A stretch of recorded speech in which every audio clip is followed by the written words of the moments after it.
बिस्मिल्लाहिर्रहमानिर्रहीम। अस्सलाम वालेकुम। और नाज़रीन, जब दबाव ज़्यादा पड़े और असाब चटक जाएं तो फिर दो किस्म के रद्द-ए-अमल सामने आते हैं। एक ये कि आदमी अपनी इस्लाह कर ले और दूसरा ये कि पहले से भी ज़्यादा हठधर्मी पर आ जाए और अपने आप को इतना ज़्यादा एक्सपोज कर ले कि फिर दुनिया तौबा तौबा कर उठे। ये एक प्रैक्टिस की बात है, एक इसे असूल समझ लीजिए कि ऐसा ही होता है नफ्सियात के मामलात में। मामला ये है कि सूरत हाल इस वक्त इतनी बिगड़ गई है कि लगता है कि हुकूमत और अदलिया का टकराव होने वाला है। इसकी जो ताज़ा तरीन मिसाल है आज की, वो चीफ इलेक्शन कमीशनर की तलबी है जिस पर पूरा मुल्क ही हैरान रह गया। लाहौर के एक CCPO गुलाम डोगर का तबादला निगरान हुकूमत ने किया इलेक्शन कमीशन के मशवरे से। ये गुलाम डोगर खासा बदनाम अफसर है और इसकी करप्शन के किस्से आपके इल्म में हैं, अखबारात में भी आते रहते हैं, सोशल मीडिया पर भी इसका बहुत चर्चा है। काफ़ी लंबा चौड़ा रिकॉर्ड है इस आदमी का। तो इमरान खान और परवेज़ इलाही का पसंदीदा तरीन अफसर है और ज़ाहिर है वो इसकी वजह समझने की ज़रूरत नहीं, सबको पता है कि जितना ज़्यादा करप्ट होगा इमरान खान को उतना ज़्यादा पसंद होगा। तो इसका तबादला पहले भी सुप्रीम कोर्ट के हुक्म पर रोका गया था। अब जो हुआ तो सुप्रीम कोर्ट ने इस पर चीफ इलेक्शन कमिश्नर को आज फौरी तौर पर तलब कर लिया कि वो आकर बताएं कि इसका तबादला क्यों हुआ। चीफ इलेक्शन कमिश्नर ने इस्तेस्ना की इजाज़त मांगी कि हाजिरी से कि मैं अपने सेक्रेटरी को भेज देता हूँ, लेकिन कहा कि नहीं, तुम खुद आओ।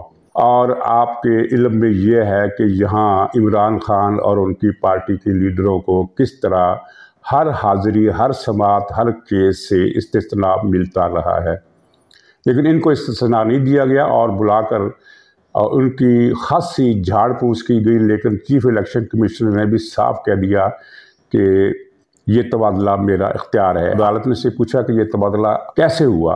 तबादला तो ज़ाहिर निगरान हुकूमत ने किया और इलेक्शन कमीशन के मशवरे या इजाज़त से किया, तो ये तुमने ये कैसे काम किया। उसने कहा इसका इख्तियार मुझे आईन देता है। अब इस बात पर कोई जवाब नहीं बन पड़ा, लेकिन बहरहाल वो गुस्सा का इजहार किया चेहरों के एक्सप्रेशन से भी, और ये भी कहा कि फिर हम आपको किसी दूसरे मसले में फिर पकड़ लेंगे, खींच लेंगे, तलब कर लेंगे। और फिर गुलाम डोगर की इस तबादले के केस में चीफ इलेक्शन कमिश्नर को हुक्म दिया गया कि वो इलेक्शन की तारीख का ऐलान करें।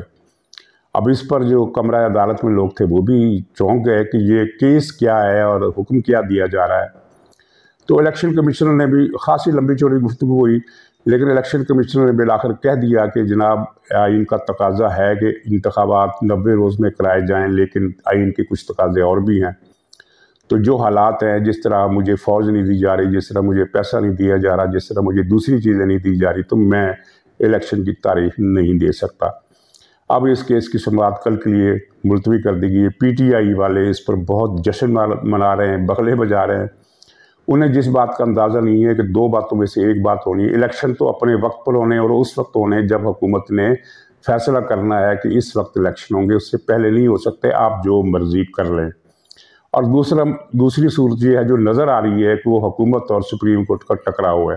नाज़रीन, कल भी नैब के केस में सुप्रीम कोर्ट ने 3 रुकनी बेंच ने, जो इमरान खान से मुतल्लक हर केस की समाअत करता है और किसी और को इसकी इजाज़त नहीं है, तो इस केस में इस बेंच ने नैब कवानीन के केस में भी इलेक्शन कमिश्नर के नुमाइंदे से ये कहा था कि इलेक्शन की तारीख दो, 90 दिन के अंदर अंदर इलेक्शन कराओ। अब ये ऐसा मसला है कि अब इस पर आदमी बात करे तो क्या करे, बहस करे तो क्या करे, कहाँ हैरत का इजहार करे, कहाँ हैरत का इजहार ना करे। लेकिन वही बात कि मामला जो है वो जो एक्सपोजर है वो बहुत ज़्यादा हो गया, और जब एक्सपोजर बहुत ज़्यादा हो जाए तो फिर आदमी का असर नहीं रहता, फिर इसकी डेट ख़त्म हो जाती, जैसा कि हमने इस्टेब्लिशमेंट के मामले में देखा। और ये बड़ी बदकिस्मती की बात है, अच्छी बात नहीं है। दुनिया भर में हर मुल्क में फ़ौज पर तनकीद करते वक्त एहतियात की जाती है और सिर्फ वही तनकीद की जाती है जिस पर तसल्ली हो कि हाँ ये जायज़ है और ये कानून और आइन के अंदर है और ये मुल्की मफाद में है। गुस्सा नहीं निकाला जाता फ़ौज पर इस तरह जिस तरह यहाँ मुशर्रफ के बाद से जो वक्त शुरू हुआ, उसके बाद रहील शरीफ आया, फिर उससे पहले कियानी आया और फिर ये बाजवा आया। तो बाजवा के दौर में फिर एक्सपोजर की हदें क्रॉस कर ली गई, तो उसका नतीजा आपके अब क्या है कि अब ये नतीजा आपके सामने है कि हर आदमी बात बेबात पर फ़ौज पर हमले करता है, यहाँ तक कि पेट्रोल महंगा हो जाए तो तब भी वो फ़ौज की मजम्मत करता है, फ़ौज को गाली देता है, प्राइवेट महफिलों में भी, सोशल मीडिया पर भी।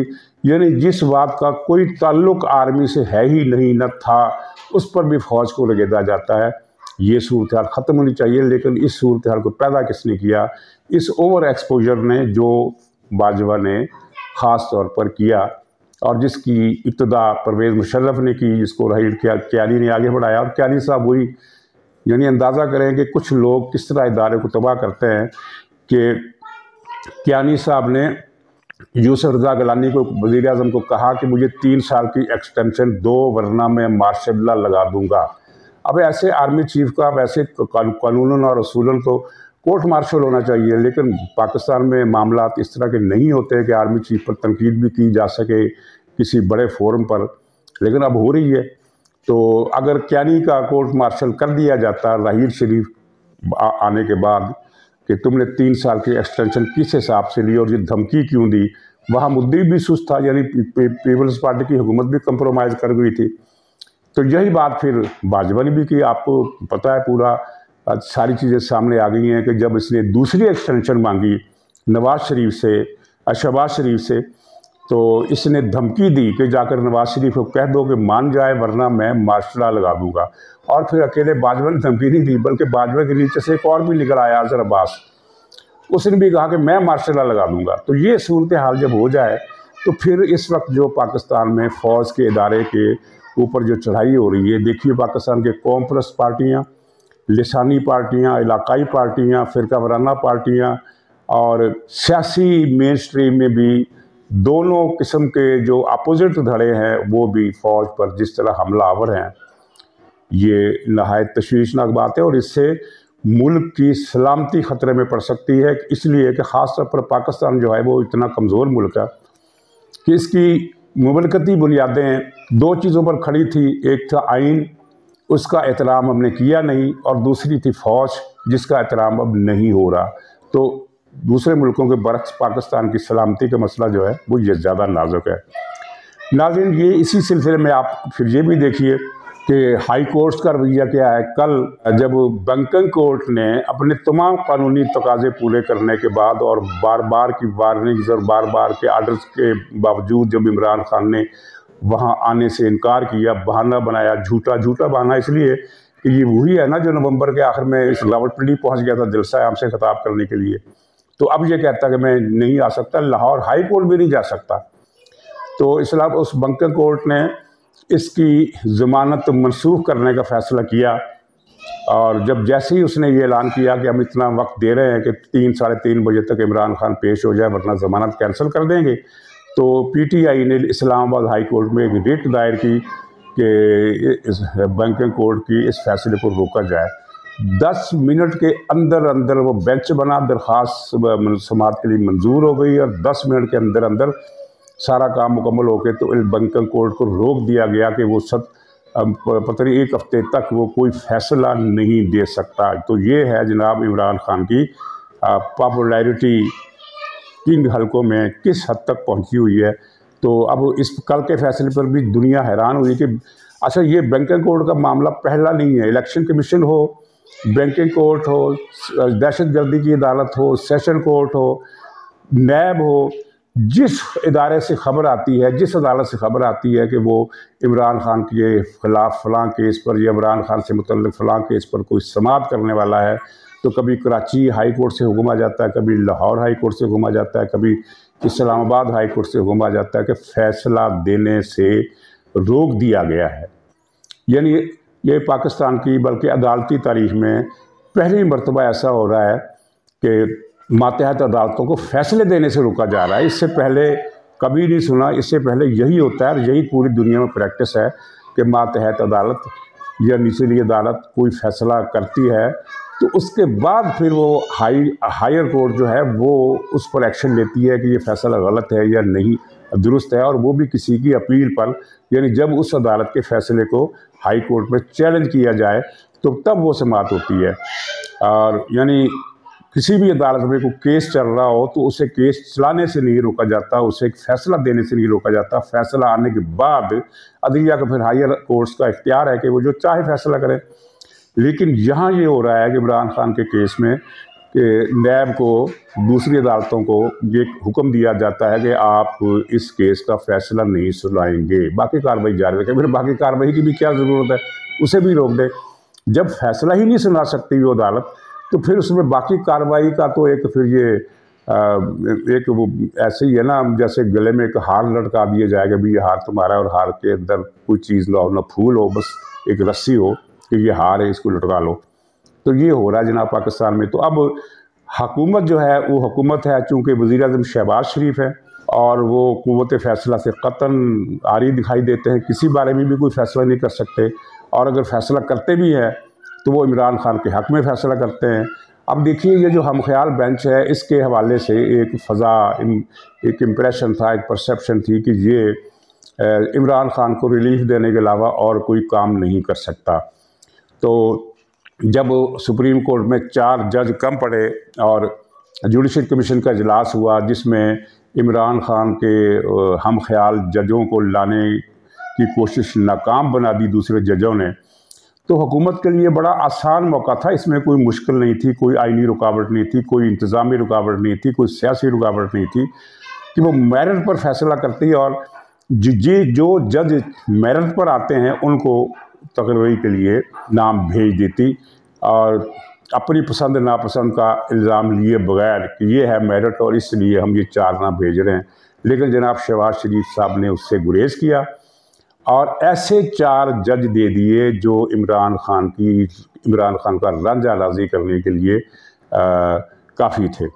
उसका नतीजा फिर आपने देख लिया। उसके बाद फिर अटारनी जनरल जो हुकूमत का मौक़िफ़ पेश कर सके, वो इरफान कादिर साहब को लगाया जा सकता था, लेकिन शहबाज शरीफ को डर था कि इरफान कादिर साहब आईनी शिक्के निकाल कर तबीयत में, मिजाज गिरामी में कुछ नासाजगारी का बास बन सकते हैं। चुनाचे उन्होंने अटारनी जनरल भी वो लगाया जो इमरान खान का ख़ास आदमी है, कोई इलाही नाम का है, पता नहीं मुअन्नस लाई है कि मुज़क्कर लाई है, उसका नाम भी मुझे याद नहीं, शहजाद लाई है या कोई ऐसा नाम है। तो उस मुज़क्कर लाई मुअन्नस लाई को इसने शहबाज शरीफ साहब ने अटारनी जनरल बना दिया, जो हुकूमत का केस लड़ने के बजाय इमरान खान का केस लड़ता है। तो अब ये सिलसिला इस हुकूमत के लिए मज़ीद नहीं चल सकता, शहबाज शरीफ को पसंद हो या ना हो।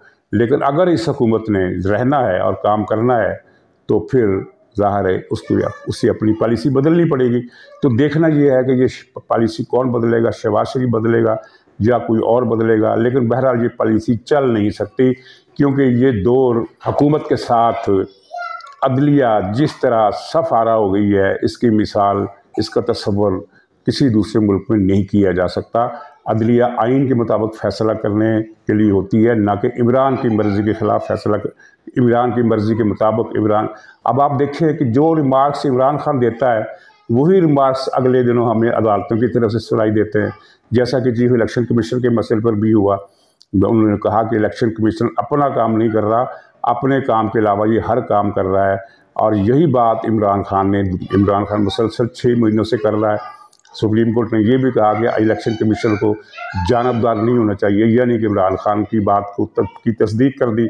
अब ये बताना भी इन्हीं का काम है कि इलेक्शन कमिश्नर ने कौन सा काम है जो उसे करना चाहिए था नहीं किया, और इलेक्शन कमिश्नर ने कौन सी जानबदारी की। इलेक्शन कमीशन की जानबदारी ये है कि 3 साल से ये फॉरेन फंडिंग केस की समाअत ही नहीं मुकम्मल कर सका। हालांकि अगर मेरिट पर फैसला होता तो फॉरेन फंडिंग केस मौजूदा चीफ इलेक्शन कमीशन भी 6 महीने के अंदर अंदर फैसला सुना सकते थे, लेकिन शायद उनकी ये बात पसंद नहीं आई कि उन्होंने फैसला क्यों सुना दिया। अब चीफ इलेक्शन कमीशन पर भी दबाव है, और चेयरमैन नैब के बारे में जो खबरें उड़ रही हैं कि वो इस्तीफ़ा देने वाले हैं, और शुरू में खबर ये उड़ी कि वो इस्तीफ़ा इसलिए देने वाले हैं कि हुकूमत का बहुत दबाव है कि इमरान खान के ख़िलाफ़ केस तेज़ करो।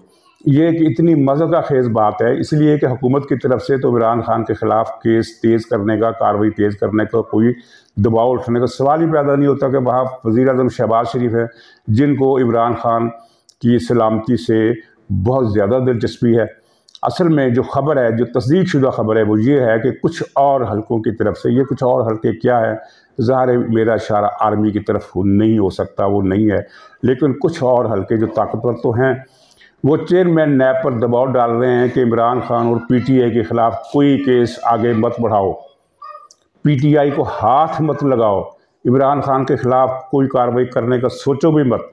तो इस बुनियाद पर चेयरमैन नैब दबाव में है और इसलिए ये खबरें उड़ रही हैं कि वो आज या कल में इस्तीफ़ा देने वाले। मेरा ख्याल है कि वो इस्तीफ़ा नहीं देंगे, लेकिन दबाव से वो परेशान ज़रूर हैं। बहरहाल इस दबाव के बावजूद एक बहुत बड़े डकैत अफजल शाही को नैब ने तलब कर लिया है।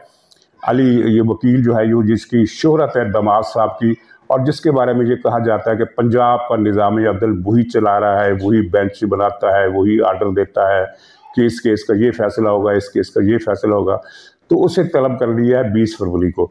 अब देखिए इसके अंदर से क्या बुरान निकलता है, क्योंकि उसे आसानी से नैब के अंदर बुलाए जाने का मामला जो है वो आगे बढ़ने नहीं दिया जाएगा। बहुत सारी रुकावटें डाली जाएंगी, चेयरमैन नैब पर भी दबाव आएगा। तो बहरहाल अफजल शाही 50 करोड़ रुपए की रिश्वत में मुलव्वस है, बहुत बड़ा मुजरिम साबित हो सकता है, अभी मुलजम है, लेकिन केस चले तो साबित हो जाएगा कि इसने कितने बड़े पैमाने पर करप्शन की।